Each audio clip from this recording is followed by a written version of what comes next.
I wanted to come to the floor today to share a few words about Regina Rodriguez, President Biden's nominee for the U.S. District Court for the District of Colorado.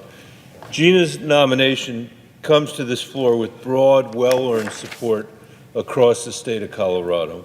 My office has received a flood of letters on her behalf.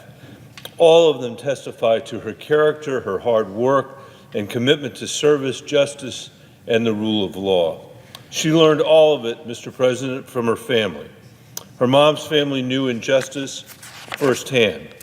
During the Second World War, they were relocated from California to the Heart Mountain internment site in Wyoming, joining over 10,000 people whose loyalty was questioned by the United States government based solely on their Japanese ancestry.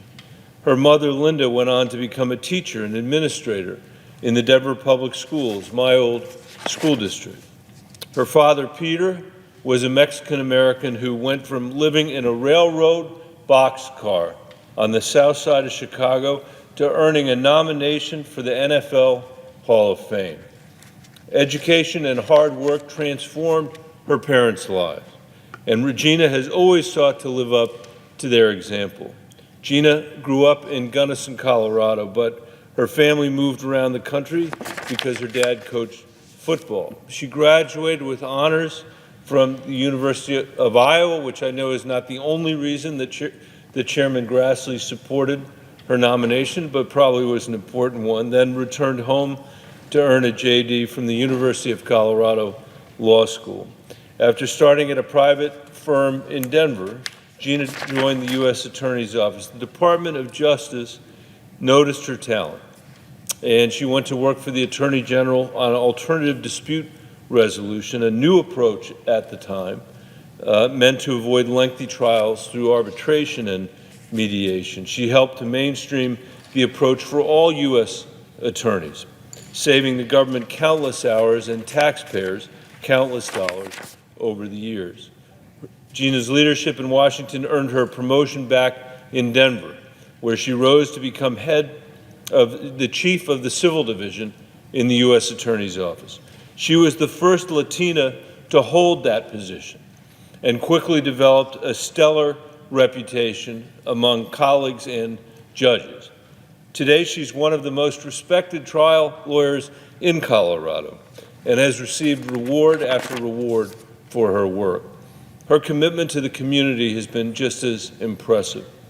She's a founding board member of Colorado Youth at Risk, a nonprofit that helps kids stay on the right track. She served as one of Colorado's higher education commissioners and still serves on the board of Denver's highest performing charter school, the School of Science and Technology in my old district.